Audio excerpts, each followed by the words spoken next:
In the previous video, we had started with the first chapter. I hope you have understood the chapter. Many of you had mentioned that the sentences were not clear in that. The letters were not readable. So for that, another video has been uploaded of the same content. Please go through that video. Many of you must have seen it also, but if not, then please go through that video. The words are very clear in that video, and I hope it will benefit you if you have not completed your exercises that I had given. So for that, you can go through that video again. Before I proceed, we had to begin with this topic today, types of sentences. But before that, please come back to this page, previous page, if you have your books with you. If you don't have, please just pay attention here. I went through the video, the previous video, and I realized that I had missed out a very important explanation here. We had read about the parts of predicate. Means predicate has various parts, and direct and indirect object are among those parts. So here is written one point, that is, if the sentence has a direct object, the finite verb acts transitively. In other cases, the verb acts intransitively. Now, what are transitive and intransitive verbs? I had not explained that, so I would like to clarify that. Two examples I have written here. You can see, she drives the car. Second one, she prepared a dish. Drives and prepared, these are your verbs in these two sentences, and the car and a dish, they are the direct objects. So drives is followed, means the car is the object here, and it is coming immediately after the verb. This is the verb, this is the object. Object is coming immediately after the verb. Here also, a dish is your direct object coming immediately after the verb prepared. So when a direct object comes immediately after the verb, or in other words, the verb follows a direct object, such verb is known as a transitive verb. On the other hand, see here, the dog barked, the boy ran. These two examples, barked is the subject here and ran is the subject here, but there is no object here. The sentences are complete in themselves. So barked and ran, these are the verbs, but no object is following them. So such verbs are known as intransitive verbs when there is no object with them.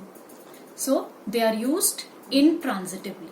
So here the verbs are used intransitively, thus they are intransitive verbs. Here the verbs are used transitively, so they are known as transitive verbs.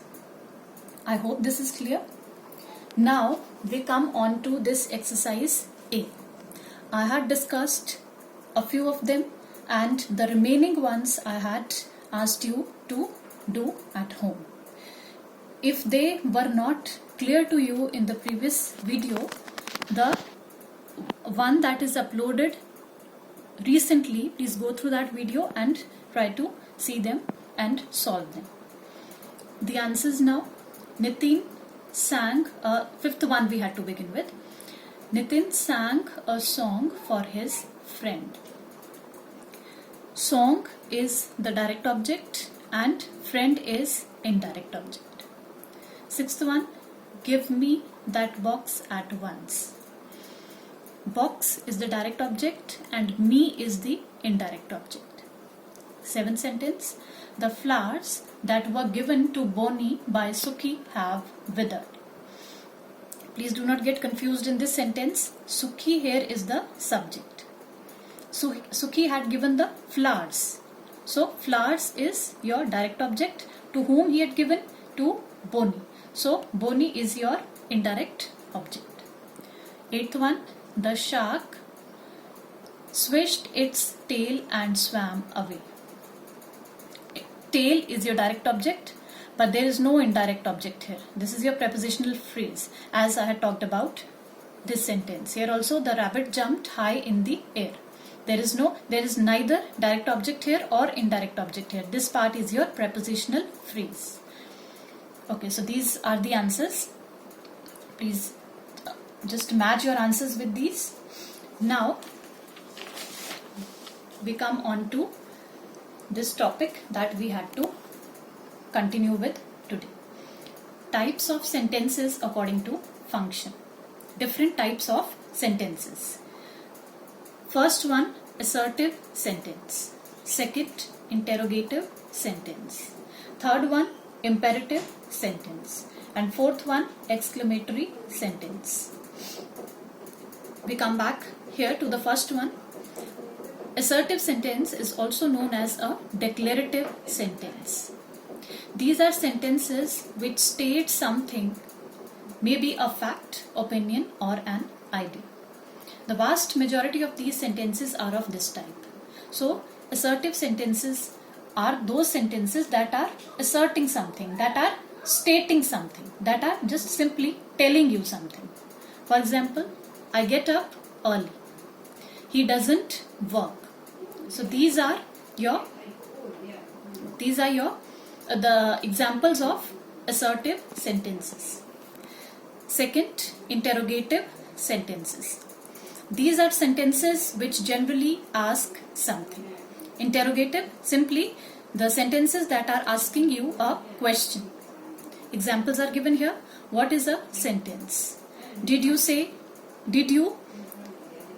tomorrow? So all these are your examples of interrogative sentences. The thing that is to be kept in mind here in these interrogative sentences is that such sentences always follow a question mark. If you forget to put a question mark after an interrogative sentence, maybe your answer is correct, but you will lose marks. So please just keep this thing in mind. Occasionally, interrogative sentences can express a request, offer, or threat. For example, would you please help me? A request. Shall I take your luggage? You are offering something. You are offering somebody help. You are under arrest. Now are you coming with me? So this is, you are threatening something. Now are you coming with me? A threat is imposed here. So these are the examples of interrogative sentences. Third one, imperative sentences. These are sentences which demand something or express an order or request. You are ordering something or you are requesting something. For example, give me that book. Close the door. Please show me the way to the station. So these are your examples of imperative sentences. You are demanding something, or you are ordering something, or you are requesting something. Such sentences have the second person pronoun, namely you, as the unstated but implied subject. They are also always in the simple present tense. The thing that is to be kept in mind here is that in such sentences, the subject is not directly mentioned. It is a hidden subject. Okay, you can see here, close the door. Give me that book. Whom you are asking to give you that book? It's not mentioned here. No name is mentioned here. But it is clear that you are asking somebody to give you that book. So that subject, that hidden subject, is understood that it is you. The word you. So this is the hidden subject here in such sentences. Fourth one, exclamatory sentences. These are sentences which exclaim something or express a strong wish. You are expressing a wish. You are expressing a certain feeling. Such sentences are known as exclamatory sentences. For example, what lovely roses are these? May he live long. So, you are expressing a wish, a desire, a strong feeling. Another important thing to be kept in mind here is that these exclamatory sentences are always followed by an exclamation mark. As question mark is important here in these interrogative sentences, similarly exclamation mark is important in exclamatory sentences. You don't have to forget putting this exclamation mark. I hope these different types of sentences are clear to you. We end up with the chapter here. Explanation ends here. And next page we begin with the next chapter that we will be taking in the next class. Now here is the exercise. Exercise C. Change these sentences as instructed. Remember not to change the meaning. Now you have to, as the instructions are given in the brackets, according to them you have to change these sentences from one type of a sentence to another type of sentence that is mentioned here. But you have to keep in mind not to change the meaning of the sentence. Okay, first one, some of them I will discuss and the rest of them please try doing at home and we'll discuss the answers in the next lecture. First one, this is a beautiful place. This is a beautiful place. You have to change it into exclamatory sentence. This type, exclamatory sentence. This is a beautiful place. What a beautiful place it is. The answer will be what a beautiful place it is. Exclamation mark. Second, Radha failed in her attempt to convince me. Change to negative. This is a positive sentence. You have to change it into negative sentence. Now, while changing the negative from the positive to negative or vice versa, what you have to remember is that try the verb in the sentence. For example, here, failed. What will be the opposite of failed?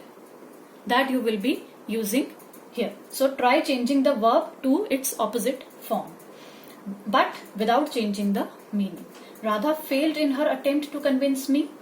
Radha did not succeed in her attempt to convince me. Negative means the use of various forms of not, no, not, never, etc. The use of these words. So,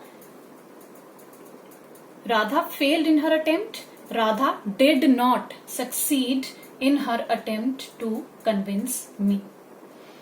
Third one, Tarun is not happy with the change in syllabus. Change to affirmative. Now, what are affirmative sentences? Again, affirmative means a positive sentence. Another name for a positive sentence.